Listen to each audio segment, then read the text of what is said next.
movie that was terrible over and over and over and over again. How many would think that would be real intelligent? Let me see your hands. But if one of your friends said, yeah, I'm going to this movie, I hate it, sucks, I'm going back there again. You go, how many times have you been to this movie? About 4,000. What would you probably ask them? Why would you go back there? Well, because I have to. Would you believe them? I don't believe you either when you tell me that. But I always believe in you because I know you know better. You don't need to go to those movies anymore. They're a bunch of myths anyway, made by poor directors. Lousy writers, lousy producers. You're a better producer, director, and writer now. You're probably even a better actor or actress. So why not create it the way you want it instead of seeing the same old movies over and over again? Most producers I know don't sit and watch their worst movies over and over and over again and feel bad about them again. What most of them do is they go, that was part of my learning experience. Time to move on. How else could you feel bad, by the way? You could do it currently, couldn't you? All you have to do is think of something you think you've lost that maybe hasn't even happened. Right? Or think of something that you want but you're not getting right now and feel bad about it. Or you could think of something that hasn't even happened yet and feel bad about it in advance. Couldn't you do that? Like, oh my God, and focus on what if this happens? Oh God, it feels terrible, oh gosh. Remember, a coward dies 1,000 deaths. A courageous man or woman only once.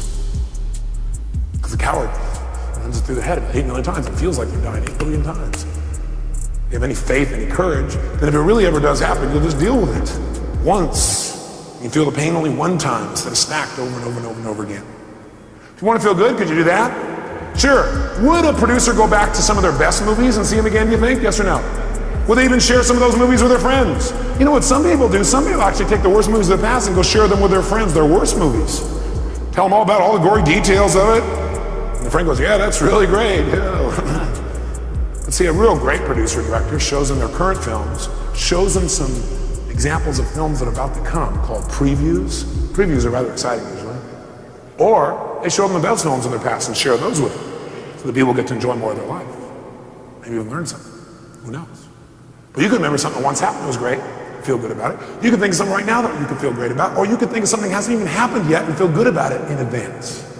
What determines what you focus on, though, is one thing: the questions you ask yourself. The questions you ask yourself determine what you focus on in that moment. What questions you ask are usually controlled by your beliefs. Because you could ask any question, but unless you do it consciously, you'll just ask the same questions that are in alignment with your old beliefs, your old BS, belief systems. So the bottom line is we've got to ask better questions. And I will tell you the question I want you to learn to ask the next time you get upset with someone. This is the first question I would ask myself if I were you. What else could this mean? What else could this mean? I will know a person is intelligent when I say this and this happened. I started to get upset, then I thought to myself, well, what else could this mean? You know, maybe it doesn't mean what I think it means. Maybe they weren't really being harsh. Maybe what it means is they're stressed. Maybe what I'm hearing from this person about what they said about me is not true. Maybe what it really is a distortion. Not that they mean to distort, but it's a distortion. Maybe what I've heard this person said about me is a deletion. Maybe this person is generalizing. Maybe this person heard it through somebody else. Maybe that person misinterpreted what I said. Maybe this whole thing isn't accurate. Maybe it's accurate, but they're stressed. Maybe I'm just stressed right now. Maybe what this really means is I'm stressed and I need to get more resourceful and be more loving, and I can handle this. Maybe what this means is it's a chance for me to go to the next level. What else could this mean? You're only upset when you've decided on a meaning that creates an upset.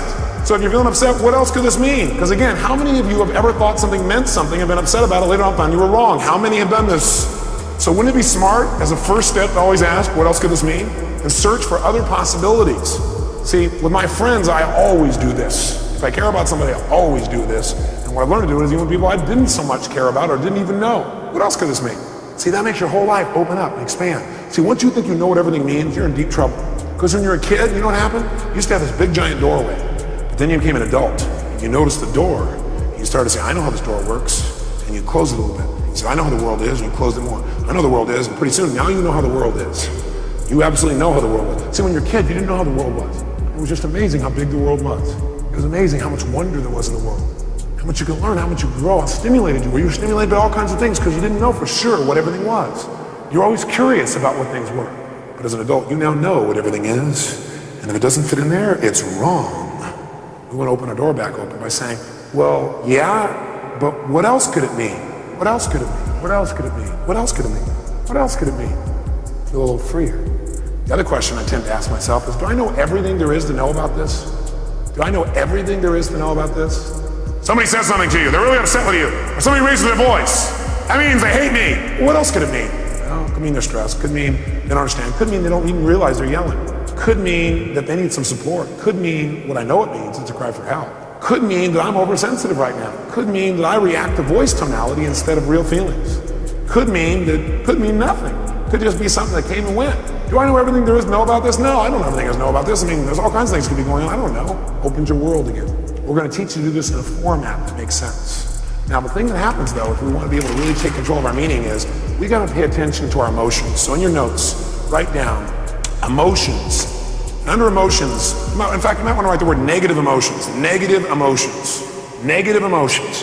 And then as soon as you write it down, cross it out. The word negative anyway. What are some of your negative emotions? Tell me what they are. Fear, what else? Pardon me? Hate, what else? Anger, what else? Guilt, what else? Worry, what else? Upset, guilt, what else? Frustration. I got a question for you. Are they really negative? I'm here to tell you there's no way they're negative. Every emotion you've ever had in your life serves a purpose. The reason it's negative is you've been calling it negative instead of getting the message it's been trying to give you. Every emotion you have, including those you think of as negative, those ones you call negative emotions, I call them emotional messages. I also call them calls to action. All those negative emotions, as you used to label them, are really a call to action. Fear is a call to action. By the way, do you feel that call to action in your body when you're afraid? Yes or no? Does your adrenaline start pumping, your whole system start gearing up? Emotions are a call to action. And the call to action says one of two things has to happen in that call to action. It's a message. Every emotion is a message.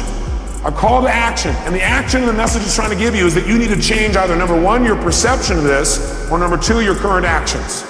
Every negative emotion you've ever felt is not negative. Now you may be overusing them, I'll agree with you. You may be indulging in them, I agree with you. You may not be getting the message from them. What's making it negative is you're not getting the message it's trying to give you. But every emotion, fear, frustration, hate, anger, guilt, all of those emotions are here to serve you if you get quick the message. What most of us do is we just indulge in the emotion. So we never get the message, and that's why it's negative, because it starts screwing up your body, because what it is a signal to act, and you're not acting. That's why you feel sick to your stomach. You're not acting. You just keep on indulging emotion, not hearing the message. So the message is always, you must change something.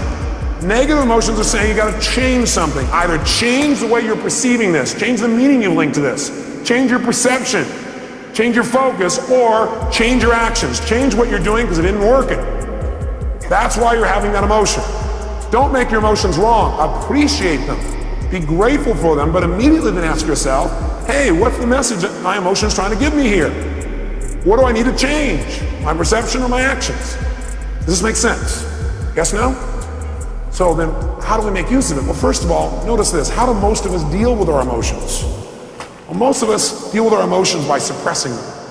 In fact, before you write that down, actually, I put over here 4 ways to deal with emotions. 4 ways to deal with emotions. I think the number one way most people deal with their emotions is they try to avoid them. By the way, how effective is that?